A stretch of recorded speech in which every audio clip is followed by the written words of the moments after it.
มาเบิ่งงานศพอยู่บ้านดงดอกไม้พี่น้องป่าซาเป็นไก่ของเฮียนเลยนี่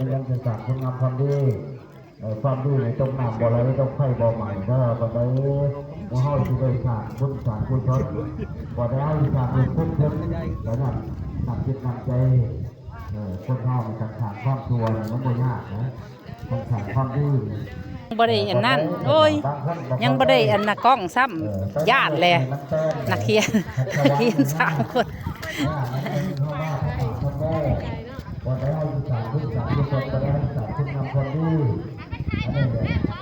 มันหมายถึงความหมายของปราสาทติดโรงเรียนไปโรงเรียนเลยสวรรค์มัน6วันไหนสวรรค์ไปผมให้ผู้ทักยากแม่สวรรค์เอาไป6แล้วนรกในหัวใจตัวใดเฮาสิเป็นสิ่งมงคลบ่ได้เฮาสิเป็นพิธีงานศพเนี่ยอาจารย์หมวยมณีอยู่บ้านดงดอกไม้เมืองจำปา